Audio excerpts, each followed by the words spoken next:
Craving your next action-packed adventure? Audible delivers thrills of every kind on your command, like Project Hail Mary by Andy Weir, where a lone astronaut must save humanity from extinction, narrated with stunning intensity by Ray Porter. From electrifying suspense and daring quest to spine-tingling horror and romance in far-off realms, unleash your adventurous side with gripping titles that'll keep you guessing. Discover exclusive Audible originals, hotly anticipated new releases, and must-listen bestsellers that hook you from the first minute. Because Audible knows there's no greater thrill than the one that speaks to you. Discover what lies beyond the edge of your seat. Start your free 30-day trial at audible.com/WonderyUS. That's audible.com/WonderyUS.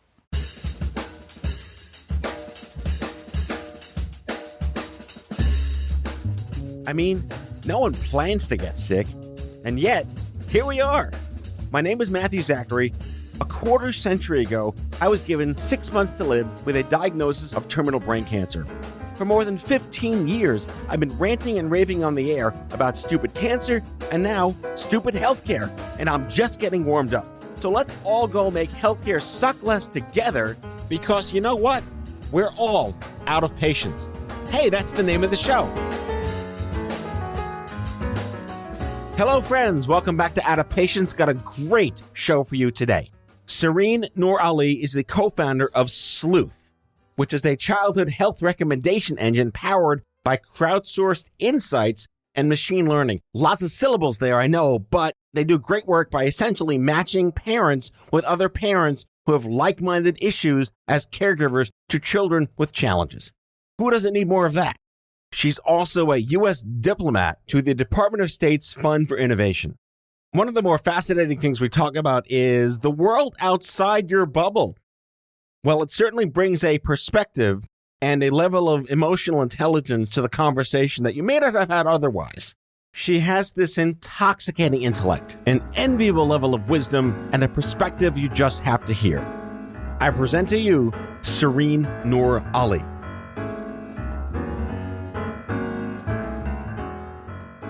Sehreen, welcome to Out of Patience. Thank you. It's good to see you, and I mean, see you, you're here. I'm actually here in the flesh. You've been surprised, like I've had people come in and say, I haven't seen another human being in 18 months, and they're coming on the show. I know, it does feel kind of weird. It feels fantastic, though, to just be the guy. They chose to come here. They trust me. Totally. Yeah. It's a lot of pressure on you, though. I mean, as of this taping, I am now Omicron-free. There you go. This is the first show I think I've taped since I had to deal with having had Omicron. This show is going to probably air in March or April. We're taping this at the end of January. I had it, and it was like a cold. Wasn't that bad for me? You should get a sticker that says I had it. I had it. Thank you so much for reaching out. And epic props to Effie Parks, who's also on my show, for introducing us. I am just fascinated by your backstory, but we were talking... I have so many questions for you. You're an astonishingly well-accomplished global citizen. I'll start with that. Oh, that's so nice of you. I hope what's on paper meets the reality. Yeah. I'm holding you accountable. I got check boxes here. Yes, exactly. But I think what really sets a lot of people apart that we tend to lose sight of is having a sense of that there's a world outside America. Yeah. Talk about that. I grew up with it. My dad worked in international development, and I used to tell my mom that I think I always wanted to be an entrepreneur. And I used to tell my mom that if we charged $1 for every person that came home for dinner, we would have been millionaires by the end of my childhood. Because we were fortunate to have so many different types of people come over. And it was like literally every week. It wasn't like dinner parties for 50 people every week. I know how to host with my eyes closed. I remember when I was in college and my roommate, we were talking about dinner parties, and she's like, oh, my parents are having a dinner party. And I was like, oh, that's nice. And she mentioned that 4 people are coming over. I was like, you can't call it a dinner party if 4 people come over. I was like, our dinner parties are like 100. Yeah, that doesn't qualify. Yeah, right. Wait, did they get so professionally intuitive at dinner parties where you didn't need measuring cups? No, my mom never cooked with measuring cups. Right. That's a real sign. My friend growing up, Italian family on Staten Island, no measuring cups. Yeah. Old school, like Napolitan from Italy. Like they just knew, like, oh, it's this much sauce, this much tomatoes, this much. Who needs measuring cups? It's amazing. And you know it's going to turn out fine. It's going to be great every time. Yeah. It's such an intuitive way to think about just being the family. Yeah. I think I grew up with a sense of people and community. Right. I think that is defined so much of everything that I do. And fortunately, the people that we did have in community came from so many different parts of the world. So that when I graduated college, I knew I wanted to work internationally. In fact, this is the part of my career that is the most uninternational. What part? Being on the show right now? My listenership is like 95% American. I only know New York citizens. No, I'm joking. No, I'm working on a startup that's focused on the U.S. when I thought I was going to have a career internationally. And I love it. It's just I never would have predicted it. You're betraying the United Nations, you know. Clearly. I prefer the bureaucracy of creating a tech startup over the bureaucracy of the United Nations. I'm going to agree with that one. Yeah. For sure. So your upbringing, I want to go back to that. Like to know that there's a world outside America, to know that there are other countries that different cultures are that different. Right. To get an appreciation for that. Right. I mean, I think the fact that I do come from an immigrant family also lent itself to my worldview. And I look very brown. I'm South Asian, but I also happen to have parents that are from two totally different countries, right? So like my mom is from a South Asian diaspora, but she grew up in Tanzania. That doesn't make a lot of sense to people when I explain it to them because people look like, oh, you look Indian, you look Pakistani. And my dad was Pakistani. So that's like a surface level thing you understand. But when you're one generation removed from the country of heritage that people attribute to you, it's very different. It's just like if you compared me to someone that grew up in India or Pakistan, we're different because you're formed by the country you live in. So my mom's family was formed by living in Tanzania and East Africa for multiple generations.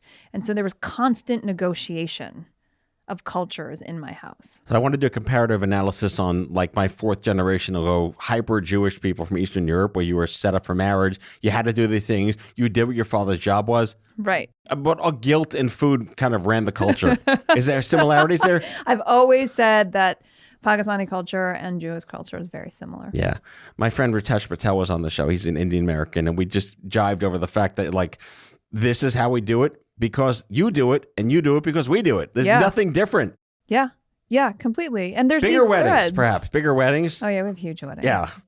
But yeah, I mean, I think if you grow up with a mix of cultures around you, because I grew up outside of D.C., and D.C. is the diplomatic headquarters of the U.S., and my dad was in those circles. And so it was what I always wanted to be part of. I was reading that you are a diplomat. Is that true? Do you carry the badge of I'm a diplomat? That's a good question. So I did have a diplomatic passport, which I used because I did have overseas assignments.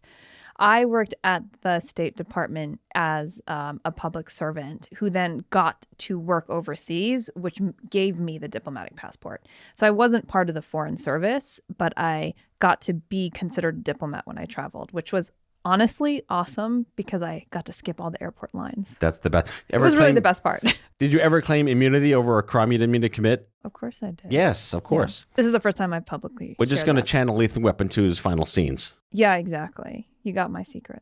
We got to find a clip of diplomatic immunity. Yeah, so great. But I had to tell you something funny about that. When I worked in Nepal, people couldn't get over the fact that I was brown and had a U.S. diplomatic passport because they looked at me as the same skin color as them. Right. And there was such a nuance there of like what people think a U.S. diplomat looks like. That's incredible. I would not have thought about that. Yeah, no, and it happens a lot to a lot of there are diplomats who are, people of color that when they travel to other countries, people are like, wait a minute. So it says here that you were working for the State Department, as you indicated, for something called the Fund for Innovation. Yeah. And that brought you to Nepal. Yeah, that's one of the things that brought me. I think I did that after I got to Nepal. I mean, I was backfilling some public diplomacy positions. But the Fund for Innovation was started after President Obama came into the office because he brought in the sense of change. And so what we wanted to do was give money to embassies who wanted to go from change from the bottom up instead of from Washington telling them what to do. What a novel idea. I know, right? I assume it worked. Well, it worked, right? It did. I think it was very well received, yeah. So in stalking you, in prep for this epic in-person meeting, one of the little quips that showed up about something someone said of you that was very nice was that you have high organizational EQ. I've not heard those words in succession before. I kind of think I know what it means, but EQ is also another fascinating thing that we've kind of gotten woke to in the last. It's not just IQ, it's EQ. Yeah. Now there's like something like SQ, like your spiritual. No, there's not. Yeah, I know. No. I think a little part of me died. I mean, you could probably put any letter before the word Q and decide it's something that it is and then or isn't. Just brand market. And just that's it. Go whole hog with a startup on it. Yeah, I'm sure we'll see that as long as it's in the metaverse. So, dear Mark Zuckerberg, we're all doomed. The robot apocalypse is upon us. So how do you define EQ? I do define it as emotional intelligence. I think it's accurate to say that's one of the things that I do well. And I am appreciative that as time passes, people value people who can understand what's going on around them, the dynamics that human interaction lends to.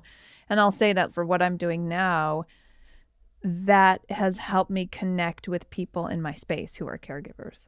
That makes a lot of sense. I want to get to that in the second half of the show because that's kind of how we were introduced. Yeah. This Twitter healthcare universe of sorts. I also read you speak 5 languages.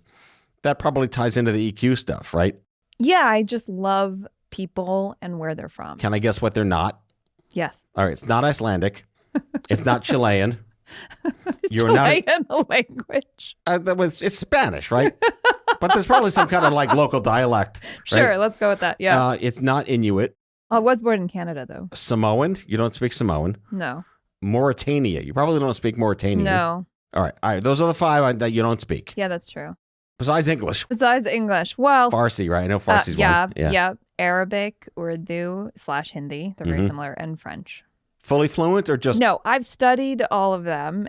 And because I'm not in practice, I lost a lot of it, unfortunately. If you don't use it, you lose it. Yeah, that's exactly. I'd like to think that if I were dropped in a country that spoke one of those languages, it would come back to me. But, the likelihood of me going to like Iran or Afghanistan at this point in my life for long periods of time is probably pretty low. I mean, it informs you as a global citizen how to do business differently, how to appreciate communication differently, how to negotiate differently. You've done all this. Yeah, I think that is the very transferable skill to what I'm doing now. I mean, I can see, for example, that I can relate to a lot of different types of people. Like I can relate to different types of backgrounds and cultures. And I think it just gives you a set of questions to ask and not assume that you understand what the background is. It makes you actually realize that everyone comes to something with something unique and different, and they want to tell their own story. Do you have any success stories or nightmare stories about working with a higher EQ and perhaps interacting with people who don't have that? I mean, I live in New York. Isn't that like everywhere? Yes, the cabbies.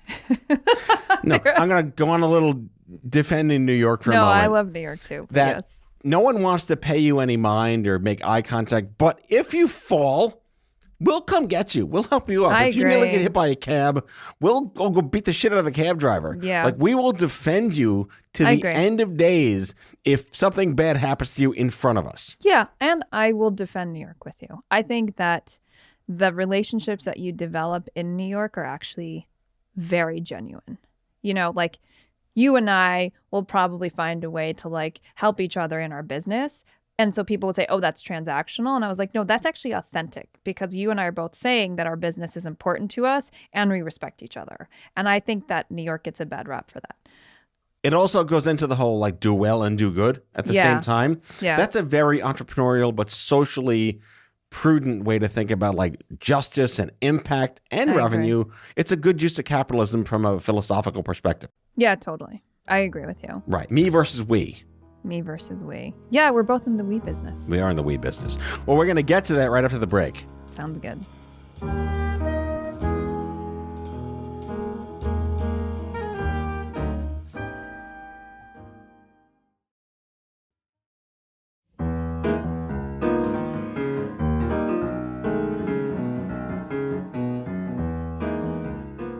I want to start by how I lead the show intro, which is that no one asked to get sick, but here we are. And no one wakes up one day, I can't wait to be fucked up by the healthcare system and deal with caregiving and all this crap. Did you have any sort of like just mic drop moment where like, fuck, I'm here now?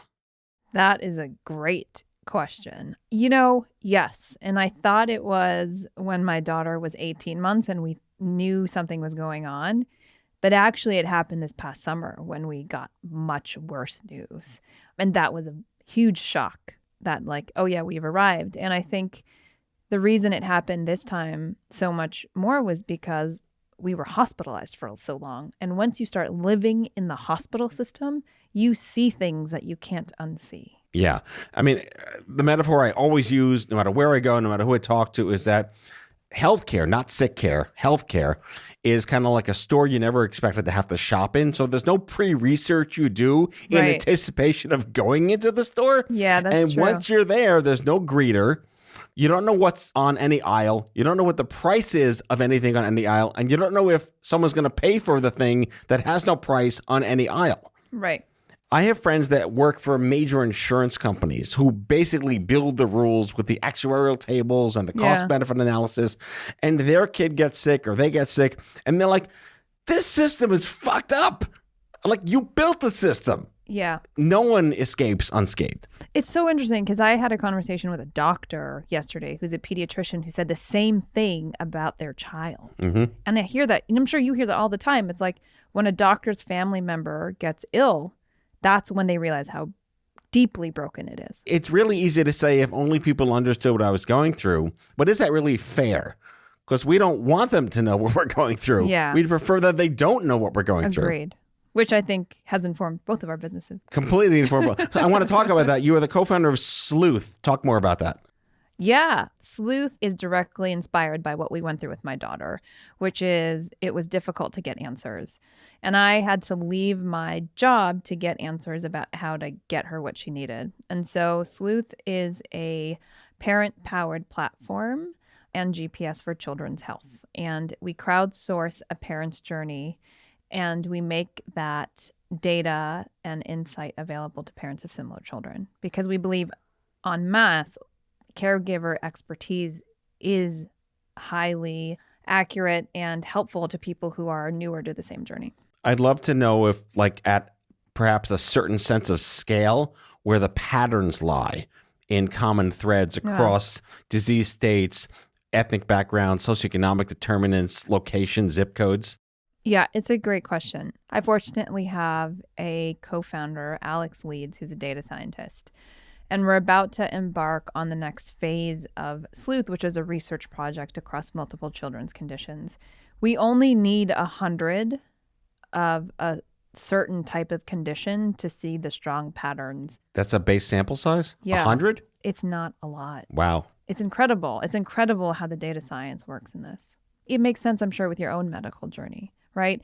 If you met 100 or 99 different people that had a similar kind of symptom set as you and diagnostic, that's actually enough to see really powerful patterns. Reminds me of my agency days when, this is a true story, Pepsi was not my client, but I heard stories that when they launched, was it Crystal Pepsi? Remember Clear Pepsi? I remember that. They determined, huge market mistake by Pepsi, but apparently they made the decision to launch a clear version of Pepsi on a focus group of like 12 teenagers. Assuming that was the right sample right. to determine, we're going to make a clear version of Pepsi. 12 people? It's something like... Who okayed that? I don't know. Sample sizes are kind of what they need to be at the moment in time, perhaps. So do you have 100 people yet? No, we don't. We have a couple of thousand people that have inputted on our platform directly. And now we're going to go out and make a massive kind of paid effort to get people to share their journeys with us. So what's the approach in the startup world these days of acquisition? It's a good question. Our approach right now for acquisition is influencer marketing and paid search primarily. And in the space of caregiving, it's kind of very exciting because it is largely untapped. Have you found of the folks you have recruited that they're very invested in being a part of something that can help other people like them? Yeah, I think anyone who's a patient or a caregiver is very invested. I think where we are right now is making sure we can continue that relationship. So we're a lean team. It's the two of us, but we just closed a round of funding, which you understand. I do understand. Very monumentous. And so now that we do that, we can build up our team a little bit and really work on the engagement aspect, because people are looking to make meaning of what they've been through. And that is so powerful. I mean, with this episode of my show sponsored by Sweat Equity. Right, exactly. Do you have any aspiration as a caregiver now, kind of drafted into this universe of a pattern you'd like to see? Like, everyone's fucked and confused. We know that already. That's not data. Yeah. But any one particular thing, like where they may trust a source more than others? I get it. Okay. I want them to trust themselves and each other. And I think it already happens. Like Facebook diagnostic groups, parents are constantly going there and sharing information. I never have to sell this to a parent. They inherently understand. My doctor friends always tell me, I went to the Facebook group to get answers. I want to see the sense of, I know something and I'm valued for it, because the constant that I see on the other side is caregivers are constantly put down and are invisible. And that drives me batty, because they are doing such hard work and have such critical insight into healthcare. Well, again, it comes down to like when you are drafted into this space, it becomes a hedge maze. Mm-hmm. And you don't know what direction to look, and maybe you find something on Google, which is, maybe you find a nonprofit, which is probably pretty interesting if the right nonprofit organization.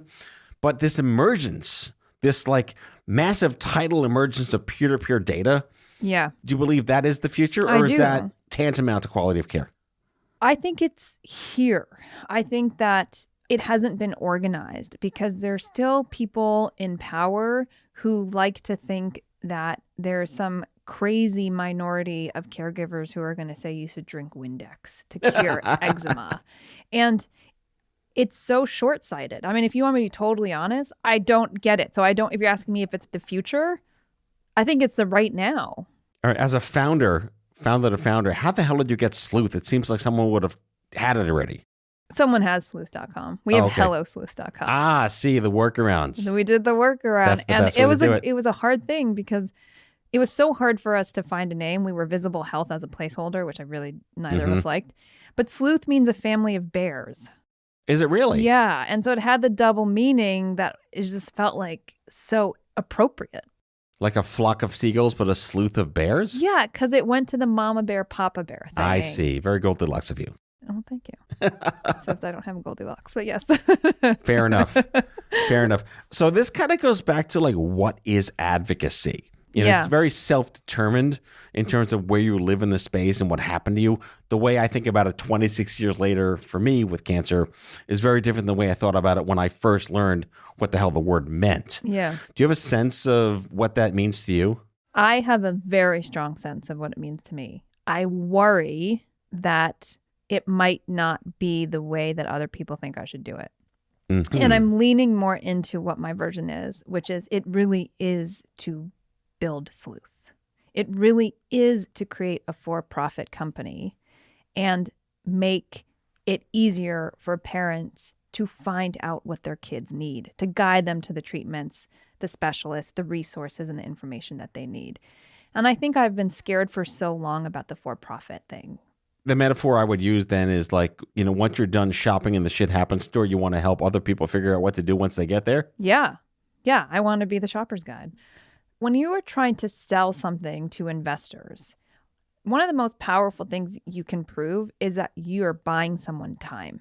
Mm-hmm. Right? And I think that about Sleuth, which is I really want to do that, because I have lost hundreds of thousands of dollars in salary being a caregiver, and it's a salary that I need to do my caregiving. Right. Right? If we can quantify how much time someone saves by using Sleuth, that is something that I feel is a almost mission-driven goal, because moms and dads have zero time.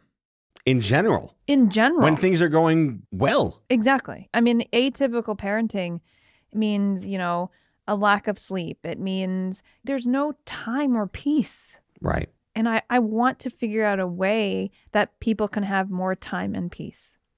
Sehreen Noor Ali is the co-founder of Sleuth. You are so many other things, but I really want to lean into the fact that you speak 5 languages, sort of. Sort of, yes. 2 really well, 3's kind of sort of. Right.